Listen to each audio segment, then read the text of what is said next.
When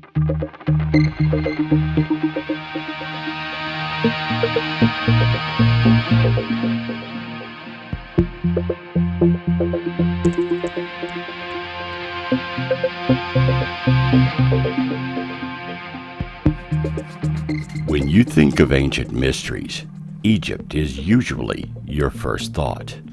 The mystery of the Giza Pyramid and other archaeological finds bring up a rich past that no one is sure how these giant monuments and artifacts were made or their purpose. Recently, new discoveries have added to the mysteries around the world and often generate more questions than answers. Did aliens help mankind with mathematics and building ancient stone structures? Or is man himself more genius than we thought?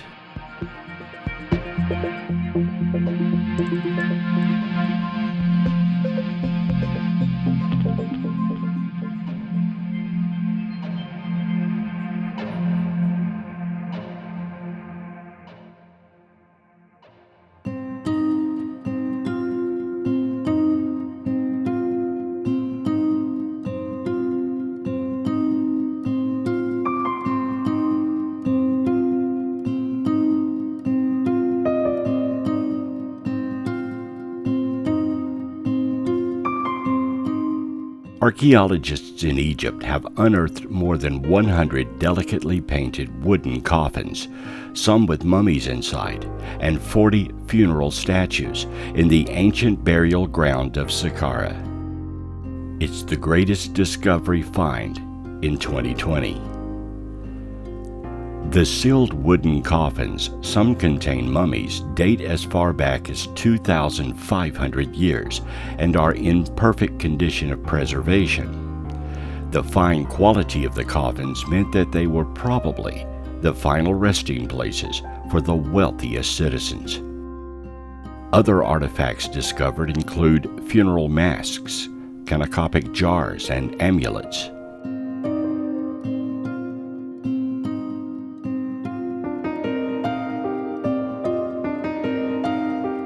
This discovery is very important because it proves that Saqqara was the main burial of the 26th dynasty.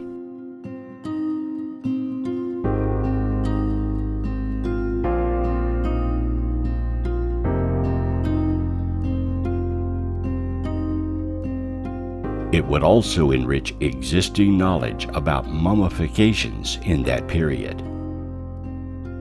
Saqqara, a city about 20 miles south of Cairo, is a vast necropolis of the Old Kingdom capital of Memphis, and it has long been the source of major archaeological finds. The necropolis holds more than a dozen burial sites, including the Step Pyramid of King Djoser, the first known burial pyramid. Experts opened a coffin and scanned a mummy with an X-ray, determining that it most likely was a man about the age of 40. More discoveries are predicted at the site. The latest discovery comes as Egypt is making a concerted effort to draw visitors back to the country, which depends heavily on tourism.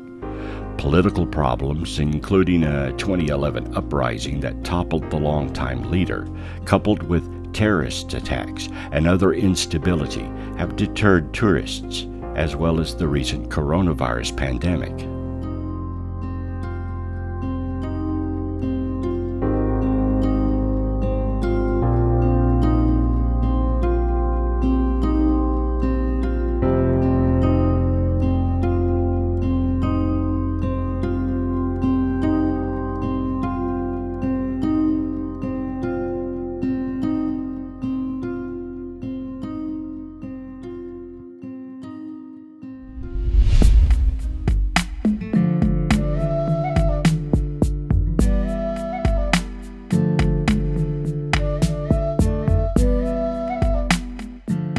Made of black granite, the largest ancient Egyptian sarcophagus ever discovered in Alexandria has lain unopened for more than 2,000 years, and no one knows quite who or what lies inside.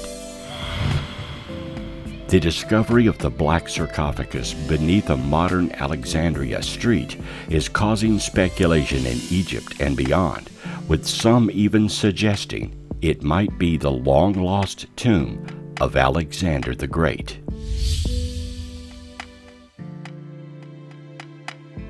Speculation has only been intensified by the fact those who discovered the sarcophagus also found the carved alabaster bust of a man's head that was probably created to represent the tomb's occupant.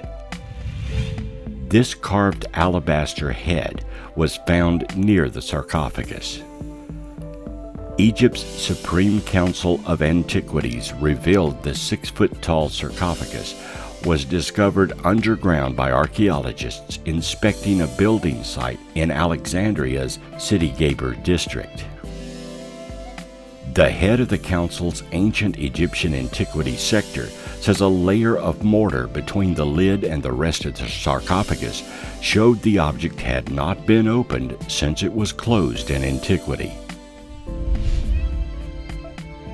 Officials say the tomb is from a period which ended with the death of Cleopatra in 30 BC and began in 323 BC, when Alexander the Great died and was eventually succeeded as ruler of Egypt by his Macedonian Greek general.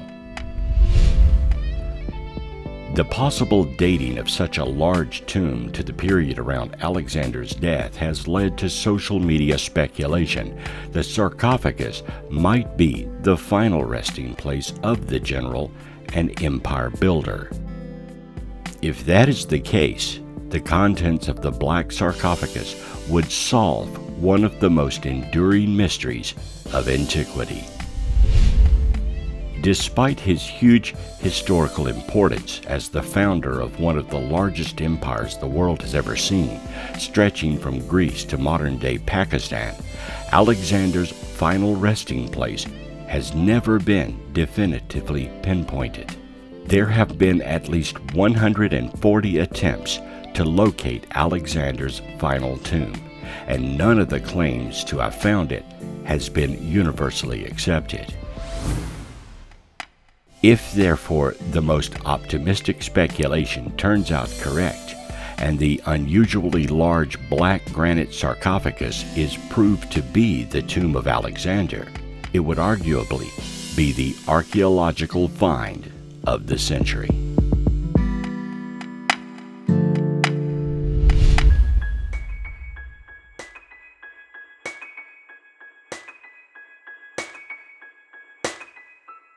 These are recent discoveries that fall within modern recorded history.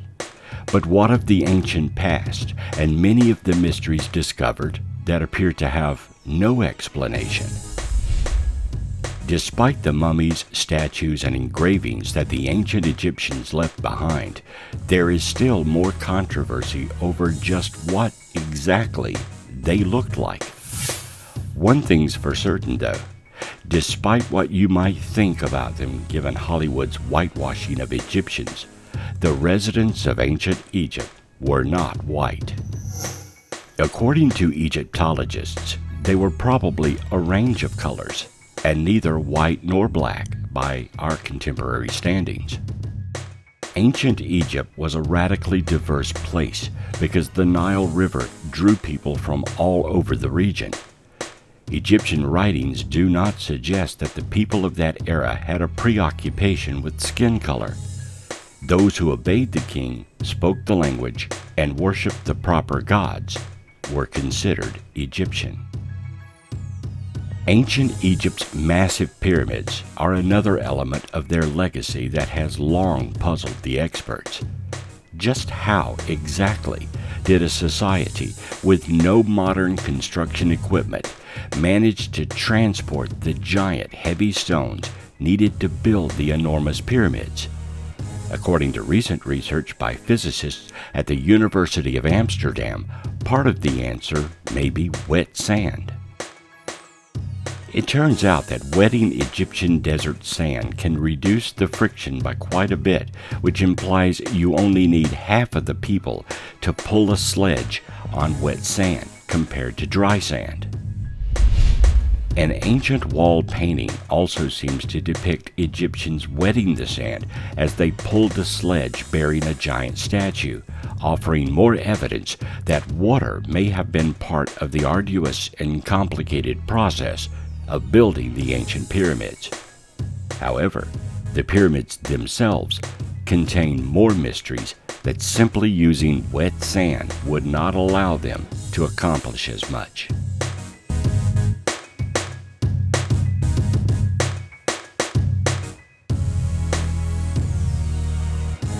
The Khufu Pyramid, the largest of the three pyramids at Giza, may actually contain some hidden secrets.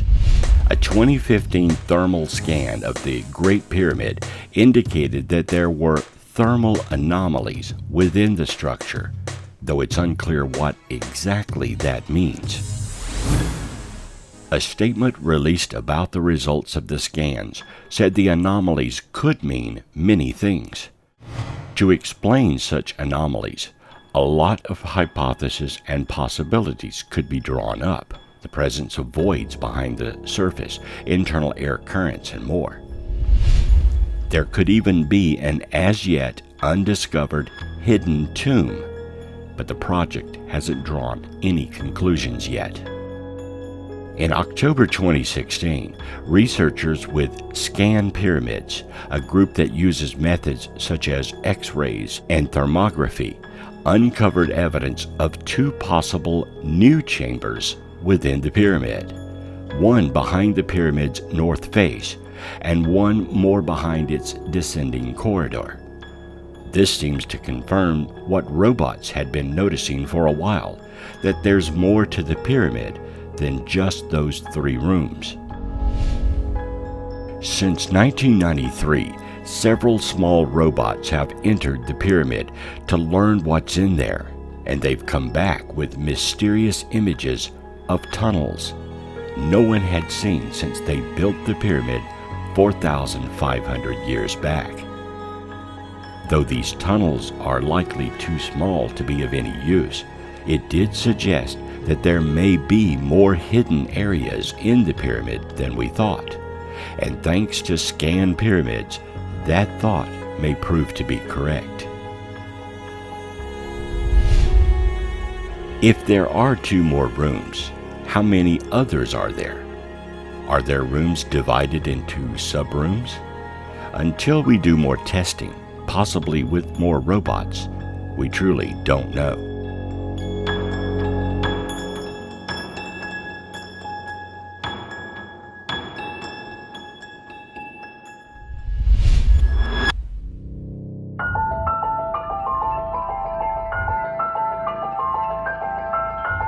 Conventional Egyptologists will tell you the Giza Pyramid was built over years by thousands of worker slaves using the most basic tools. On the offset, this seems plausible, but when we dig deeper into the mystery of the pyramid, we find things that simply could not have been done with simple tools.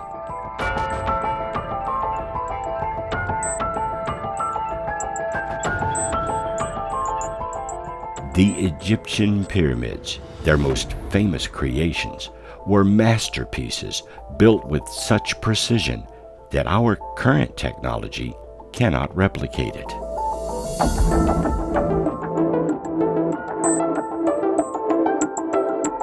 Pyramids were not originally built to serve as tombs.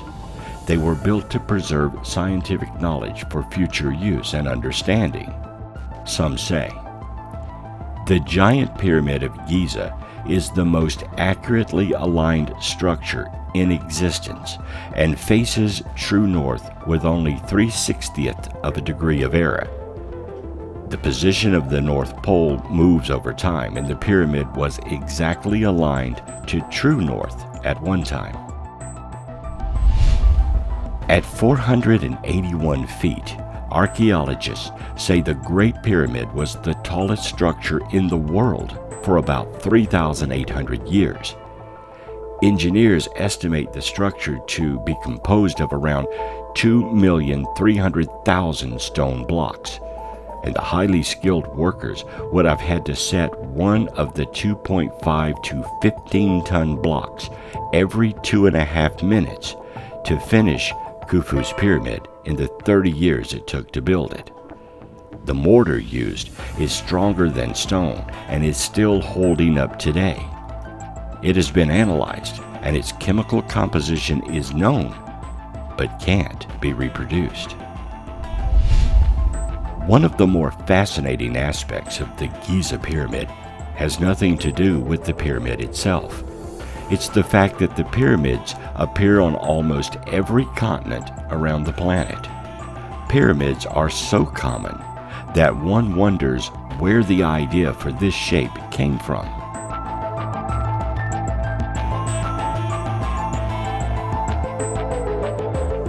Most scholars would answer that the world's many pyramids are the product of coincidence and convergence, peoples of different cultures imitating forms in nature, such as the mountains of Mexico or the sand dunes of Egypt.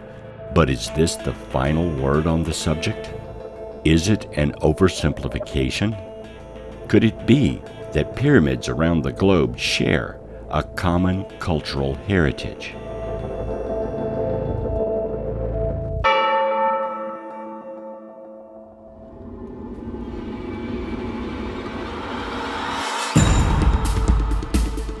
As much as they symbolize the mystery and magic of ancient Egypt, pyramids are not uniquely Egyptian.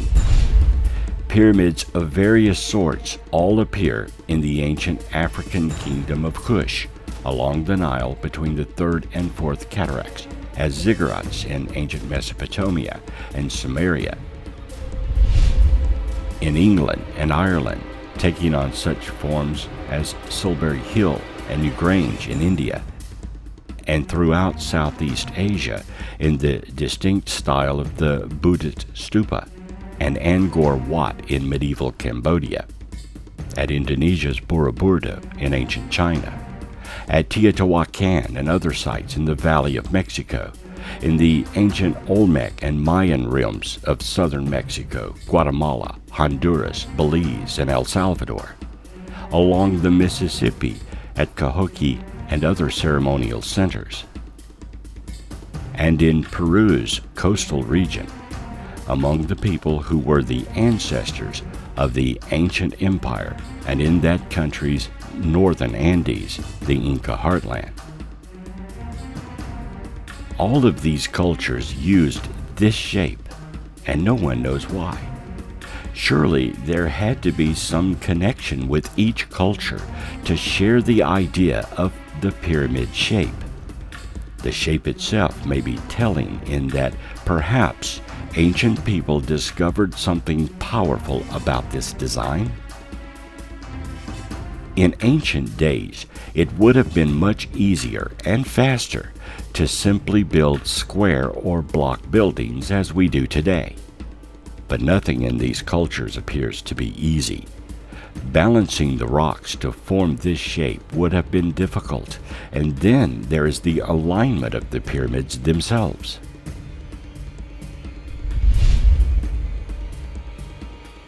Simply moving the blocks from their quarry, sometimes miles away, and then placing them would have been a monumental task in and of itself. Placing them to form this shape, and yet keeping with an alignment with stars and astrology, would have further exasperated the effort. So why were ancient people around the globe so focused on building something that was so difficult? What was their motivation? And why did all these cultures decide to do this?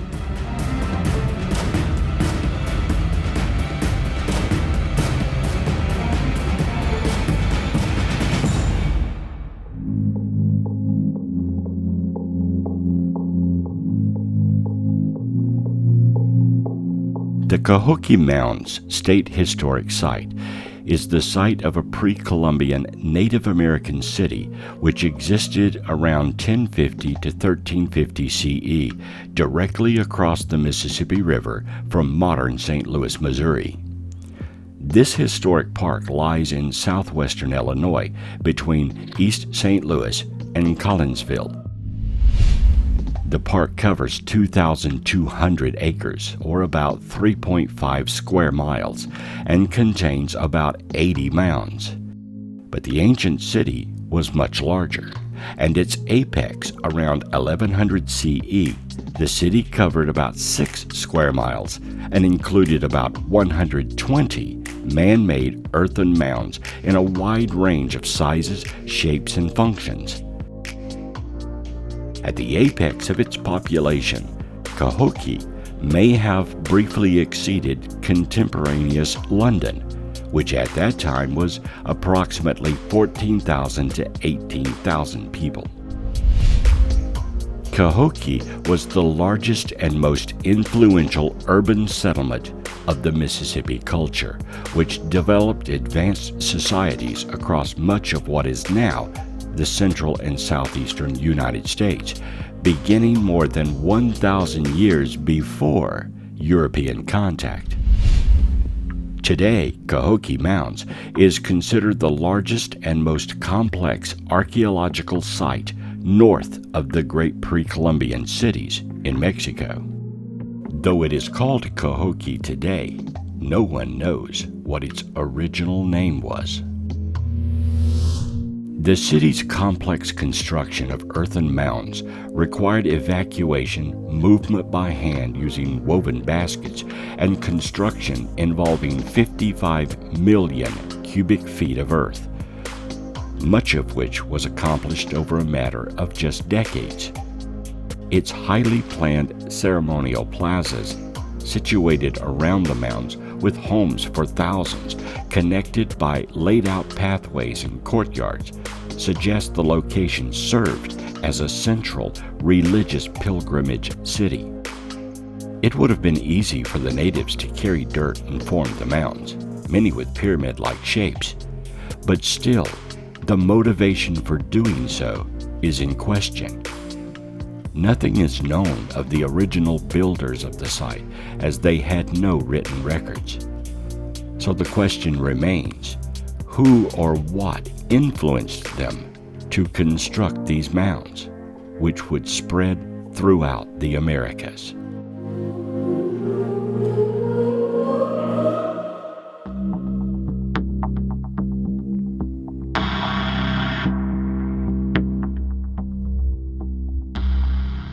Further south in the Americas is the Pyramid of the Sun.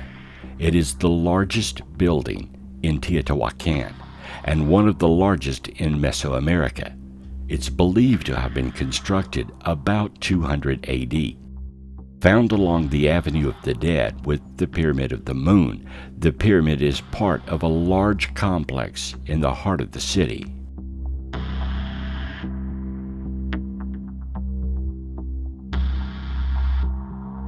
The name Pyramid of the Sun comes from the Aztecs, who visited the city of Teotihuacan centuries after it was abandoned. The name given to the pyramid by the Teotihuacanos is unknown. It was constructed in 2 phases. The first construction stage, around 200 CE, brought the pyramid to nearly the size it is today. The second round of construction resulted in its completed size of 738 feet across and 246 feet high, making it the 3rd largest pyramid in the world, though still just over half the height of the Great Pyramid of Giza. The second phase also saw the construction of an altar atop of the pyramid, which has not survived into modern times. Over the structure, the ancient Teotihuacanos finished their pyramid with lime plaster imported from surrounding areas, on which they painted brilliantly colored murals. While the pyramid has endured for centuries, the paint and plaster have not and are no longer visible. Jaguar heads and paws, stars, and snake rattles are among the few images associated with the pyramids.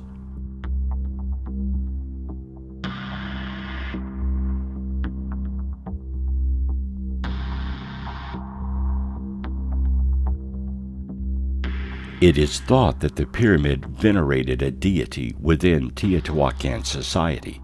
However, little evidence exists to support this hypothesis.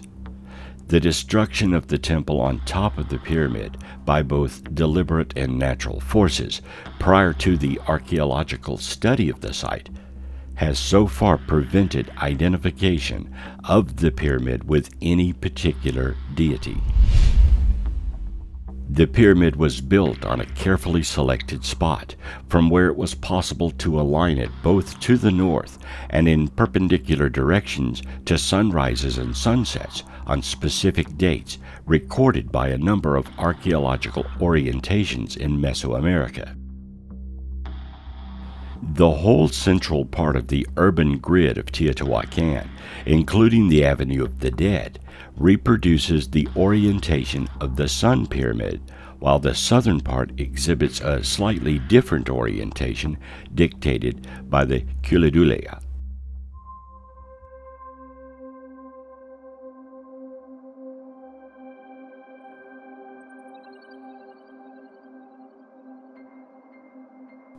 The pyramid was built over a man-made tunnel leading to a cave located 19 feet down beneath the center of the structure.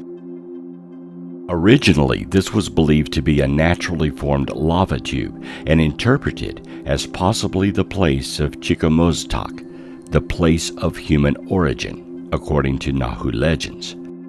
More recent excavations have suggested that the space is man-made and could have served as a royal tomb.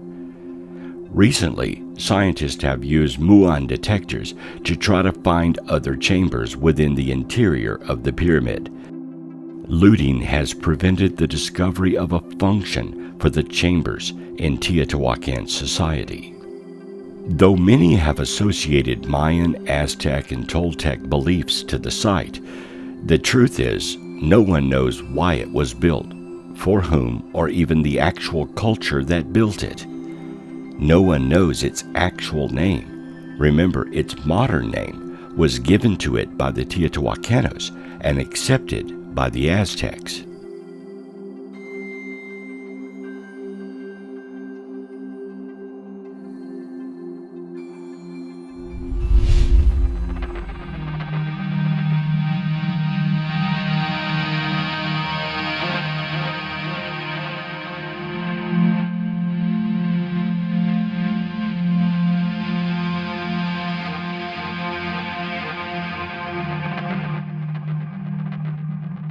If we travel further south into South America, things get even more mysterious. South America has its version of pyramids and odd monoliths as well. Much of it makes no sense to our modern world view. For example, Saskatchewan, Peru. This fortress, constructed just outside of the former Inca capital of Cusco, is the subject of much debate. Based on the tight fit of each of the heavy stones making up the structures in this area, archaeologists and other scientists are stumped as to how this was done. Tools excavated from the quarries, such as hammers, chisels, and metal bars, suggest the boulders were shaped by sheer strength and exact measurements. Though it is certainly reasonable to wonder if the stones are all hand-carved or hammered into shape, others believe the sides of the stones were heated to a melting point, then fitted into place next to boulders which had already cooled. This theory would mean the Incas had a way to heat the boulders to over 2,000 degrees Fahrenheit, and the builders had some kind of power saws and drills to cut the blocks.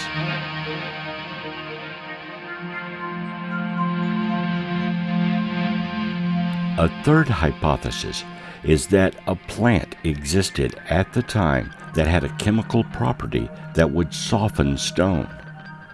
British archaeologist Lieutenant Colonel Perry Fawcett, who was ridiculed by scientists for claiming to have seen and shot a 62-foot-long anaconda, detailed an experience with such a chemical during an expedition to Peru and Bolivia. He noted finding a jar with unknown contents that, when broken, changed the consistency of the rock it spilled on to wet cement. If a plant with such properties existed, it would certainly make shaping the stone faster and easier than chiseling a solid foundation. Archaeologists have determined that Saqqara was originally built by the preceding Kilike culture. Beginning about the 13th century, the Inca expanded on this monumental construction. So again, though claimed by the Inca, no one is sure who actually started its construction.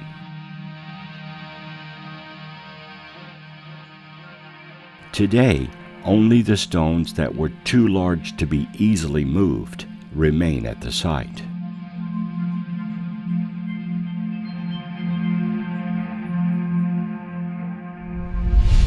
In March of 2008, archaeologists discovered additional ruins at the periphery of the Saskatchewan. They are believed to have been built by an earlier culture, which preceded the Inca. While appearing to be ceremonial in nature, the exact function remains unknown. This culture built structures and occupied the site for hundreds of years before the Inca, between 900 and 1200 CE. In January of 2010, parts of the site were damaged during periods of heavy rainfall in the region. Perhaps most famous in South America are the Nazca Lines in Peru. The Nazca Lines were designated in 1994 as a UNESCO World Heritage Site. A series of enormous lines and symbols etched into the ground and estimated to be 1,500 to 2,000 years old. These precise drawings have been a mystery since their discovery in the early 1900s. The Nazca people, not to be confused with the Incas, were also very religious, and much of their livelihood was dependent upon growing crops. Some speculate these images and symbols could have been created as offerings to the gods to garner favor for them for good crops. Marie Reich, who spent over half her life studying and mapping the lines, theorized these were created as a mental exercise to show off the Nazca command of geometry. Another hypothesis says that the lines could have been a predecessor to the Inca Q system, which designated a series of ritual pathways and marked sacred ground. And of course, one of the most famous guesses is that some of the long straight lines were cut into the ground by landing spaceships from other planets. But these are guesses and hypotheses. Because the region sees very little rainfall and the rocks and dirt of the area were used to make the lines, no one really knows who made them or why. They can't be carbon dated. They could be 2,000 years old, or 10,000 years old, or even older. We have a lot of assumptions and very few actual answers as to why the people of this area, who were not Incan, made these lines.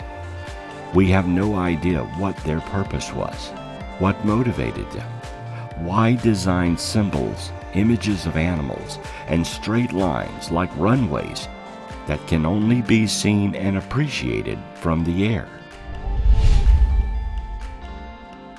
Many scoff at the idea that these were made by or meant for aliens. Perhaps they were, perhaps not.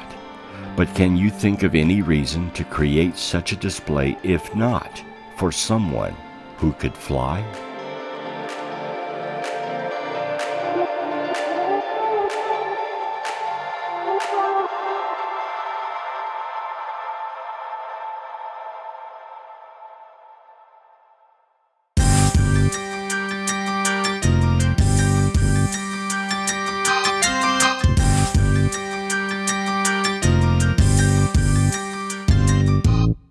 Lake Titicaca in Peru and Bolivia is the highest navigable lake in the world.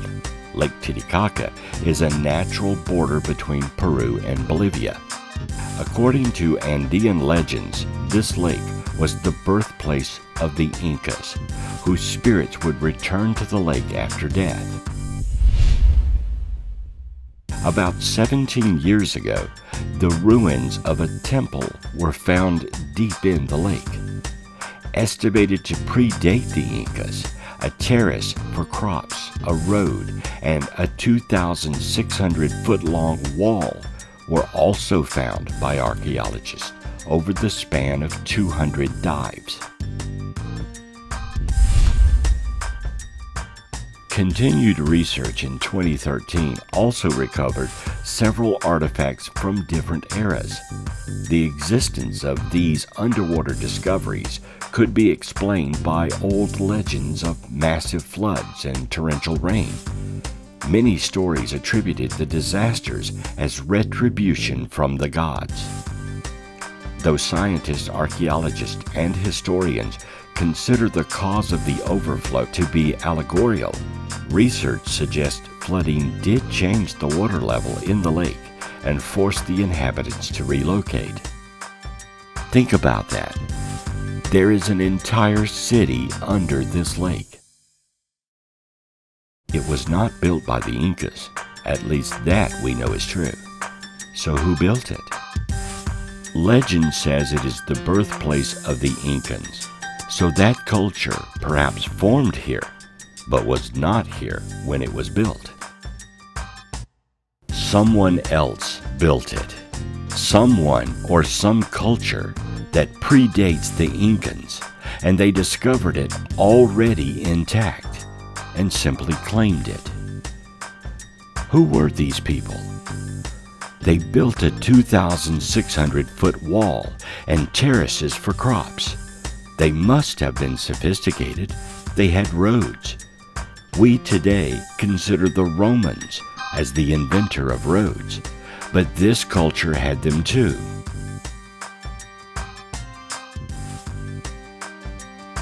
The answer to many of these questions is sitting at the bottom of a lake in Peru and Bolivia. We have no idea what else awaits discovery in this lake.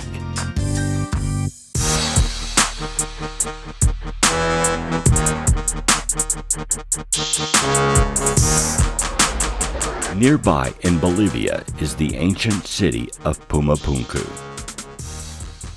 The city of Tiwanaku in western Bolivia is said to be where Lord Varoka created the world.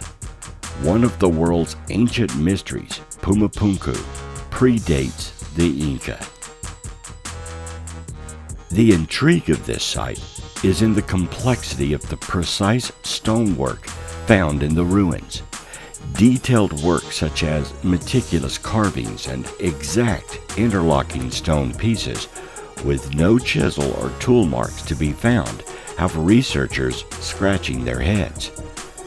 The site also holds a complex irrigation system with holes drilled so perfectly into the stone, their creation and endurance is nothing short of wondrous. Here we find an engineering marvel. Precision so sophisticated, our modern lasers and machinery would be hard-pressed to replicate. Not that we couldn't do it, we can. But the question is, how did they do it? They had no lasers that we know of. They had simple copper tools and chisels, so we're told. They created precise interlocking blocks that fit together like Legos. They built an entire complex this way. They had a complex irrigation system, and again, they predated the Incas. So who were they? We don't know.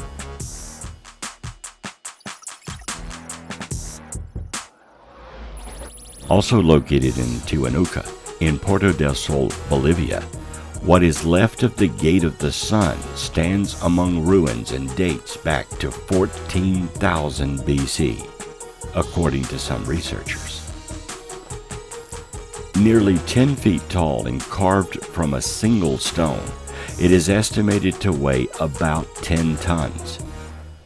When discovered in the 19th century by explorers, the giant stone was cracked and lying on its side.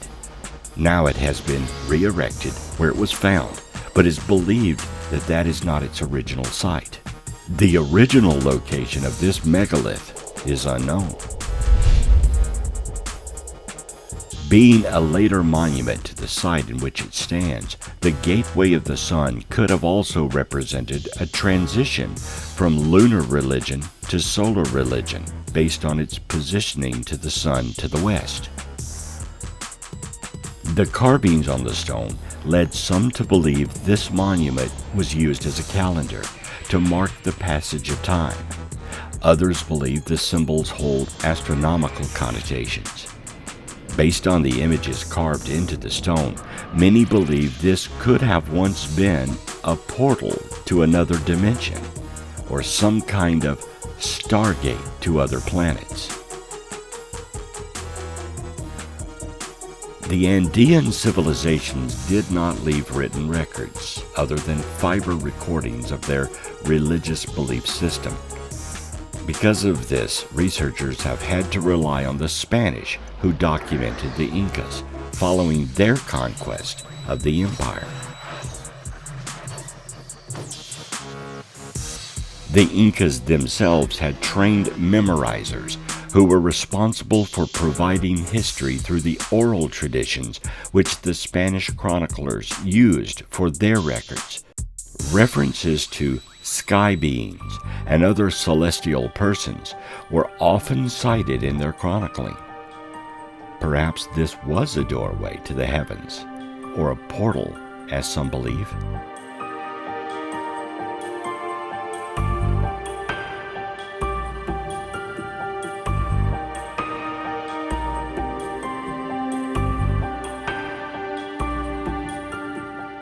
The Olmec colossal heads are stone representations of human heads sculpted from large basalt boulders. They range in height from 3.8 to 11.2 feet. The heads date from at least 900 BC and are a distinctive feature of the Olmec civilization of ancient Mesoamerica. All portray mature individuals with fleshy cheeks, flat noses, and slightly crossed eyes. Their physical characteristics correspond to a type that is still common among the inhabitants of Tabasco and Veracruz. The backs of the monuments often are flat. The boulders were brought from the Sierra de los Tuxtlas Mountains of Veracruz. Given that the extremely large slabs of stone used in their production were transported over large distances, 93 miles, required a great deal of human effort and resources. It's thought that the monuments represent portraits of powerful individual Olmec rulers. Each of the known examples has a distinctive headdress. The heads were variously arranged in lines or groups at major Olmec centers, but the method and logistics used to transport the stone to these sites remains unclear. They all display distinctive headgear, and one theory is that these were worn as protective helmets, maybe worn for war or to take part in a ceremonial Mesoamerican ballgame. The colossal heads cannot be precisely dated. However, some heads were buried by 9000 BC, indicating that their period of manufacture and use was still earlier. Some heads had been moved from their original context before they were investigated by archaeologists, and the heads from Levanta were found partially exposed on the modern ground surface. The period of production of the colossal heads is therefore unknown, as is whether it spanned a century or a millennium.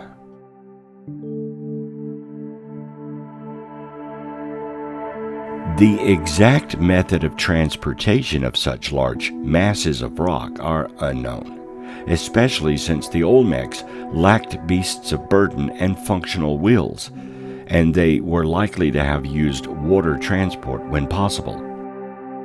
Coastal currents of the Gulf of Mexico and river estuaries might have made the waterborne transport of monuments weighing 20 tons more than impractical. When transport over land was necessary, the Olmecs are likely to have used causeways, ramps, and roads to facilitate moving the heads. The regional terrain, however, offers significant obstacles, such as swamps and floodplains. Avoiding these would have necessitated crossing undulating hill country. So, how did they get them there? 93 miles is a long way to move several ton stones, and given the type of land they would have had to cover, it would make this a monumental task. But the stones are there, and this culture may not have had the means to move them. Earth structures such as mounds, platforms, and causeways upon the plateau demonstrate that the Olmec possessed the necessary knowledge and could commit the resources to build large-scale earthworks. But moving and creating these finely crafted stones may not have been within their abilities. If not, then who did? Who created and moved these stones for them?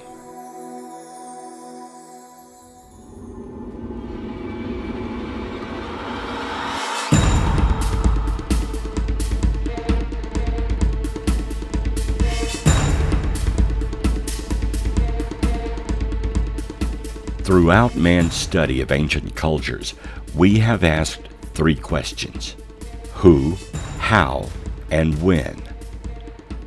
Some may say it's a huge leap to ascribe the answers to these questions to aliens, and they would be within their right to do so.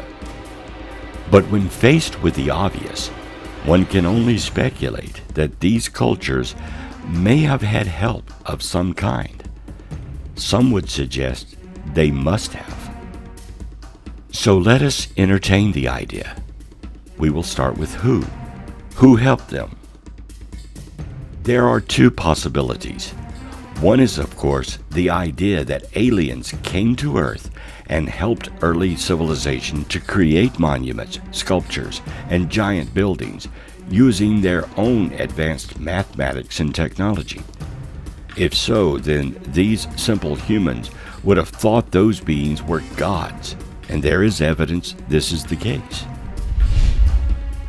It may be that the whole of our civilization began with a cargo cult, a people who watched advanced beings do such wondrous things that to this very day our gods of modern and antiquity are based on them.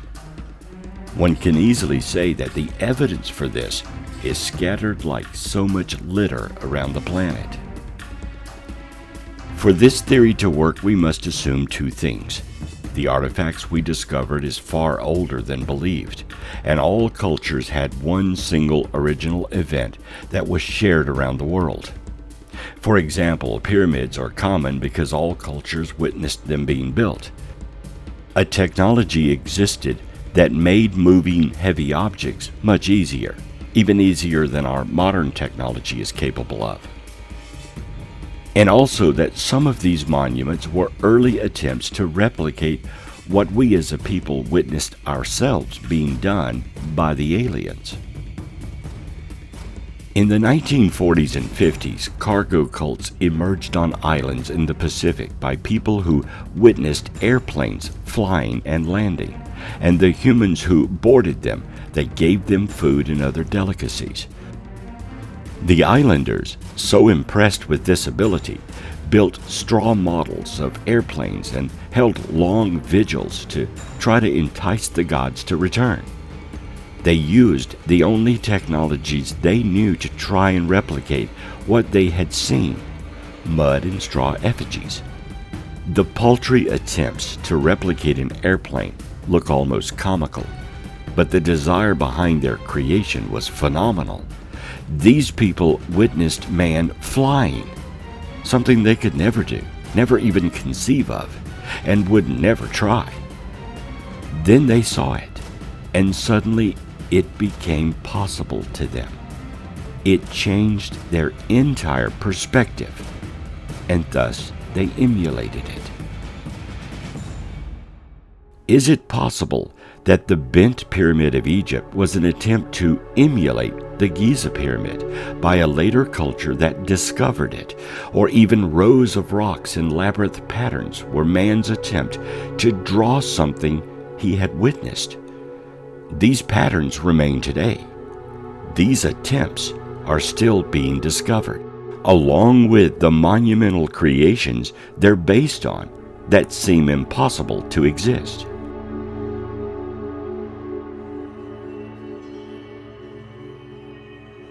Piling up rocks and dirt mounds is one thing. Moving 50-ton or more blocks and laying them precisely into place is yet another. So some of the ancient sites we know of may simply be our feeble attempts to replicate something witnessed being done. And some of the monuments and creations around the world may indeed be the very designs of those who left them here. Is it possible that we as a civilization were influenced by another, perhaps outside of our solar system? Of course it is, but that may not be the only explanation.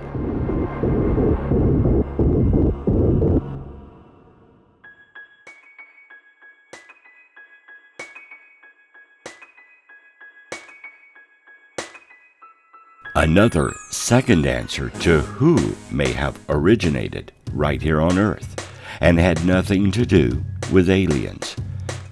It is entirely possible that some of the monuments modern man has discovered were created by a culture that predates mankind, a civilization before our own.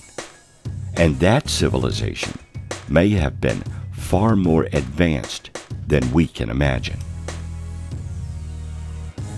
The Silurian hypothesis is a thought experiment which accesses modern science's ability to detect evidence of a prior advanced civilization, perhaps several million years ago. Since fossilization is relatively rare and little of Earth's exposed surface is from before the Quaternary, the chances of finding direct evidence of such a civilization, such as technological artifacts, is small. After a great time span, researchers concluded contemporary humans would be more likely to find indirect evidence, such as anomalies in the chemical composition or isotope ratios of sediments. Objects that could indicate possible evidence of past civilizations includes plastics and nuclear wastes, residues buried deep underground or on the ocean floor. Prior civilizations could have gone to space and left artifacts on other celestial bodies, such as the Moon and Mars. Evidence for artifacts on these two worlds would be easier to find than on Earth, where erosion and tectonic activity would erase much of it. Any plastic or artificially created technology would be long gone, including paper and data storage devices. But the presence of advanced technology might be evident in stone structures, which would erode at a much slower rate. Is it possible that what we see in many of these ancient artifacts is the result of a much more advanced civilization that predates man? The ability to move and position large stone blocks would seem impossible for ancient man, and very difficult for modern man with our technology. But these monuments, buildings, and out-of-place artifacts do exist. They are scattered around the planet like so much leftover litter that is eroding even today, but were built to last at some point in antiquity.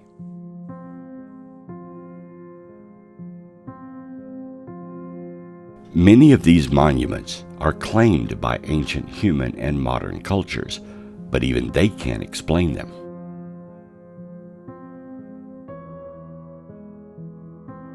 Returning to Egypt and looking closely at the Giza pyramids and surrounding areas, engineers have found the presence of advanced technology and construction that boggles the mind.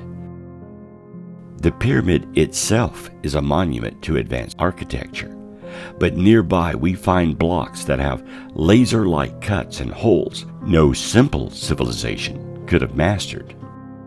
Within the pyramid, there are blocks so huge and so precisely placed that even with our modern cranes and lifting machines, we would have a hard time trying to lay them so accurately. Could we do it? Of course.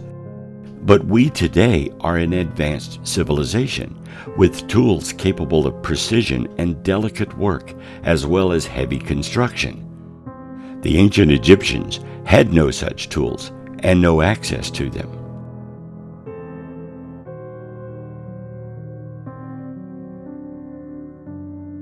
So, what if the Giza pyramid and the nearby Sphinx were not created by the Egyptians?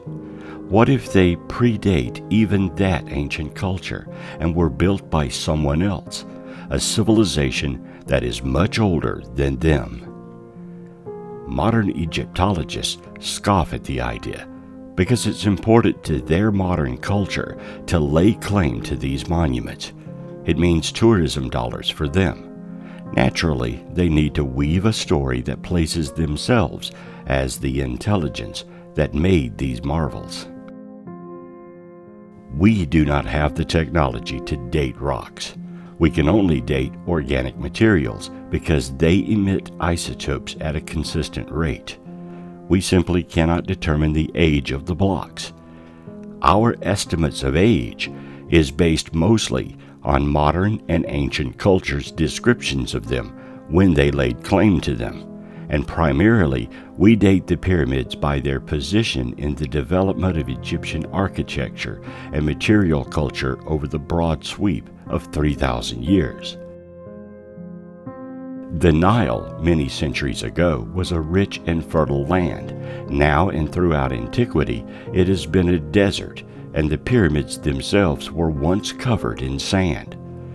Is it possible that the Giza pyramid was discovered by the culture we now call the Egyptians and not created by them?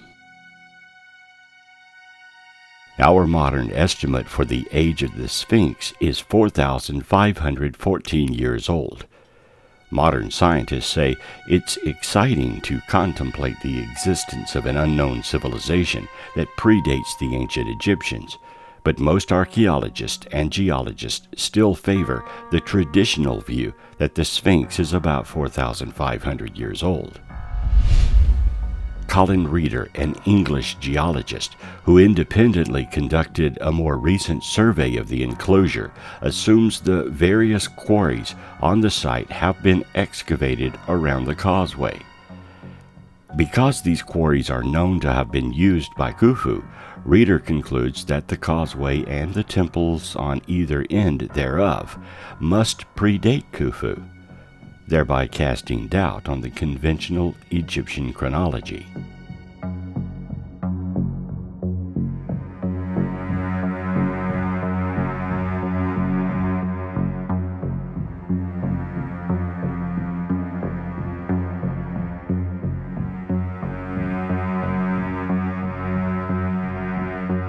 The Orion correlation theory, as expounded by popular author Graham Hancock, is based on proposed exact correlations of the three pyramids at Giza with the three stars Zeta Orionis, Epsilon Orionis, and Delta Orionis, the stars forming Orion's belt, in the relative positions occupied by these stars at about 10,500 BC.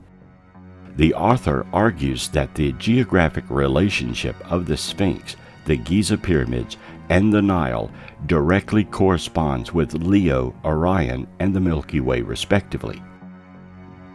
The Sphinx water erosion hypothesis contends that the main type of weathering evident on the enclosure walls of the Great Sphinx could only have been caused by prolonged and extensive rainfall, and must therefore predate the time of the pharaohs. Colin Reeder, a British geologist, studied the erosion patterns and noticed that they are found predominantly on the western enclosure wall and not on the Sphinx itself. He proposed the rainfall water runoff hypothesis, which also recognizes climate change transitions in the area. There is a long history of speculation about hidden chambers beneath the Sphinx by esoteric figures such as H. Spencer Lewis.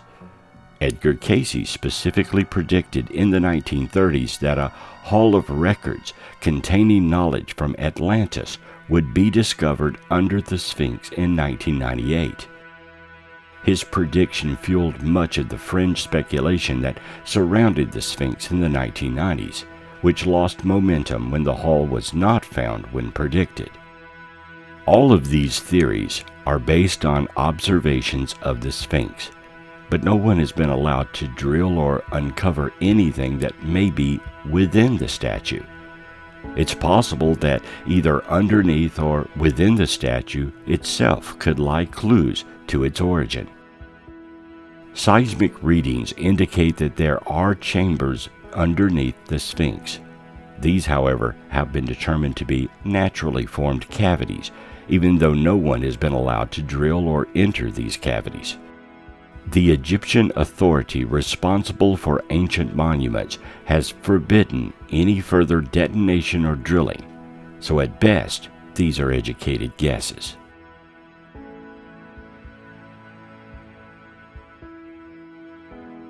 We know the Sphinx was discovered buried in sand during the Egyptian times, and again in more modern times. It has been buried perhaps multiple times in history.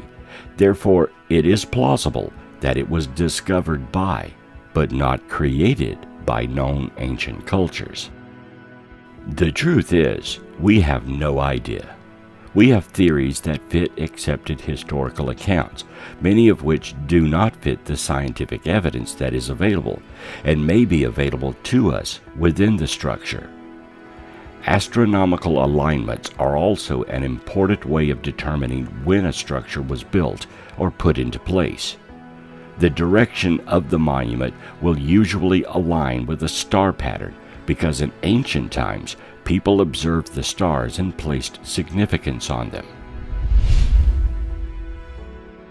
It's relatively easy to back up the clock and see where stars were located in the heavens at specific dates. Some historians have thrown doubt on the ancient Egyptians ever having built the Great Pyramids of Giza, instead claiming the monuments could have been built by a lost civilization. The authors of a book investigating the only remaining wonder of the ancient world thrown doubt on conventional thinking that it was the ancient Egyptians that built the pyramids of Giza around 2500 BC. Instead, Gary Cannon and Malcolm Hutton claim that the Sphinx in front of the pyramids must have been carved out of a natural rock and long before any sand covered the area, meaning that at one time long ago the area must have been fertile. When it was not under sand was about 12,000 years ago, and the Egyptians weren't there. This would mean, according to the pair's research, the pyramids and Sphinx were built at least 12,500 years ago, which would have been before the start of the Ice Age. Conventional thinking about when the pyramids of Giza were built date construction to between 2560 to 2540 BC, a difference of around 10,000 years. The Egyptians couldn't have done it. They didn't have the tools, says historian Gary Cannon. Although not completely convinced, he does believe it could have been by the hands of the people of the advanced civilization of Atlantis that was ultimately consumed by flooding. His idea is that there was some advanced civilization that came to the planet tens of thousands of years ago. This, of course, presupposes that Atlantis was an alien culture. He did research and suggests there's a direct line from the pyramids to a submerged continent within a seamount, and on the seamount there are two pinnacles that look like pyramids. It's possible when Atlantis sunk they went to another place, probably Egypt, and they had the technology to build those pyramids. There's no one else that could have done it. We don't have the technology, he says. Nobody knows who was there 12,000 years ago. The three smaller pyramids at Giza probably were built by the Egyptians as they could be built by man, but it's impossible that the three bigger ones were, simply from the size of them. They've got 2,250,000 blocks in them, and each block weighs about 250 tons. We couldn't even move it with all of the equipment we have today. So he postulates that it had to have been done by a civilization that was more advanced than any of us. However, the word of Mr. Cannon and others who have raised doubts regarding the Egyptians building the pyramids have been met with a brick wall by the Egyptian authorities who maintain the ancient Egyptians built them. Mr. Cannon said, "The Egyptians have their blinkers on, and they won't even look at anything else because all of their work, all of their books, all of their history will be thrown out the window, and they are all against anyone who says anything different." If a pre-civilization to mankind did exist, how advanced were they? We like to imagine they may have had computers and electronics or space travel and advanced flight or anti-gravity. The reason for this is because we compare any civilization to our own modern way of life. A civilization can be advanced and not have any of these things, or have technology that works completely different from the way we view it today. For example, if Tesla, rather than Edison, had led the technology revolution after the turn of the century, how different would our current technology be? There would be no power lines crisscrossing our cities and neighborhoods. We would be bringing power to each home from within the air. Tesla invented or imagined a craft that would use power in the atmosphere to allow it to fly with no wings or propellers. Jet engines may never have been invented because we could have these saucers to fly in. Warfare would be different as well, as energy weapons would have come to fruition long ago, and we may have even negated any need for nuclear power or bombs because we would have seen its inefficiency and pollution and adopted weapons that simply did not require splitting the atom. Radio communication, such as cell phones, would have appeared quickly rather than taking till the end of the 20th century to emerge. The internet would have come about early too, or some form of data transmission through the air.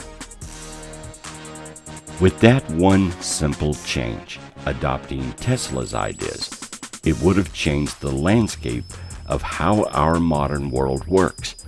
Our advanced technology would be very different today. If a pre-civilization had a Tesla or other inventors who took their culture to very different directions, we might not even recognize it as advanced at all, or it might have appeared so different we couldn't understand it, even with our own advancements in thinking and invention.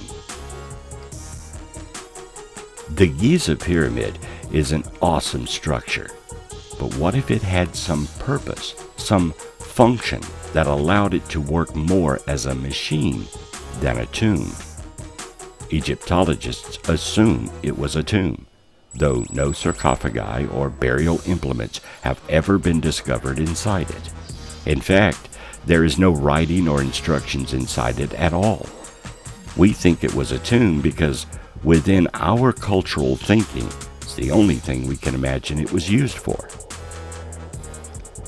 However, if technologies existed within this pre-civilization, completely different ways of doing things, it's not hard to see that its function may have fit perfectly within their way of doing things.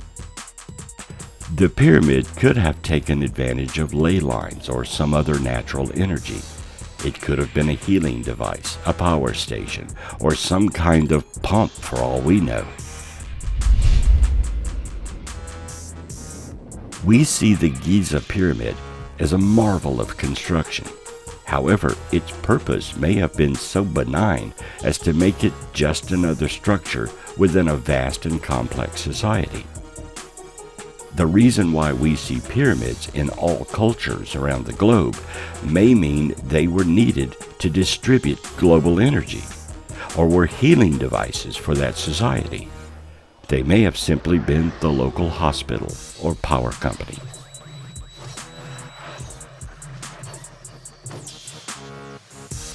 Because we have lost the entire context of which they were being used, and because we view them from our own cultural perspective, we have no idea how to truly understand them. As advanced as we are today, we're pretty much clueless. We use about 20% of our brains. What if they used more? They may have had an intellect far greater than our own, been able to tap into abilities we are only discovering today, and used those qualities to benefit their way of life. When we invent something, that invention doesn't stand alone. It creates a pathway for more invention based on its use. The transistor led to the integrated circuit that led to adding more circuits together, miniaturization, and creating motherboards that then led to computers, cell phones, and other electronic devices. One invention begets another, and how we use these inventions together and apart create the advanced society we live in. A combination of inventions, a combination of electronics, rockets, fuel distillery, understanding flight, and other inventions led eventually to satellites and missions to the moon. We started with one invention, built on it, and eventually ended up where we are today. If a pre-civilization started at a different point or went in a different direction, then their society would be based on a completely different pathway that made them advanced, much like us, but different. Their thinking would be different, their language would be different, their way of life would be different, and all of this would affect their society, culture, religions, science, and lifestyles. They would have been a completely alien civilization to us, who took different paths. They may have never relied on rockets, never needed gasoline, never required wires or electronics like we have. When we need to build something, we either have to cut and shave blocks or bake bricks in the sun to create the materials to build things the way we are used to. They may have known how to melt rock, easily lift huge stones, flew overhead to design patterns on the ground, and communicate in ways far beyond our simple radio. Our society relies on technology. They may have seen technology as just another way of doing what they could do naturally, or as only a way to enhance their own abilities. The truth is, we are clueless. For all we know, their way may have been a better way.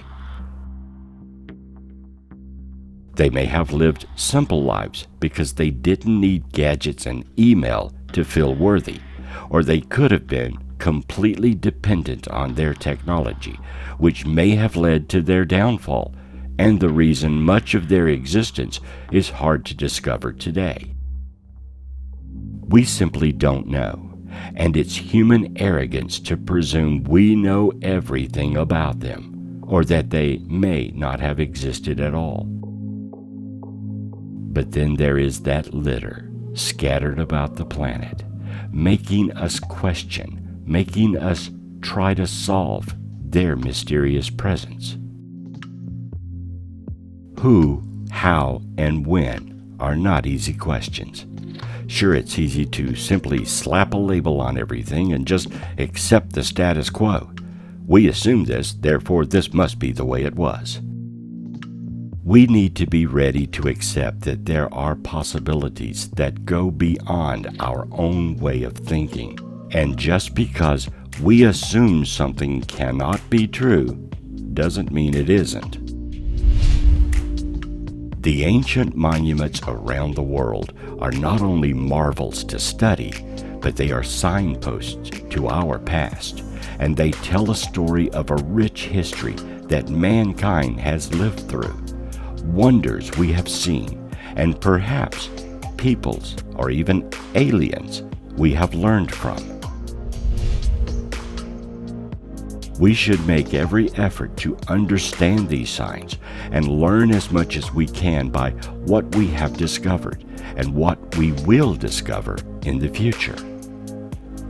Perhaps one day we may find a secret vault with all the answers. Until then, keep an open mind and show respect to our ancestors.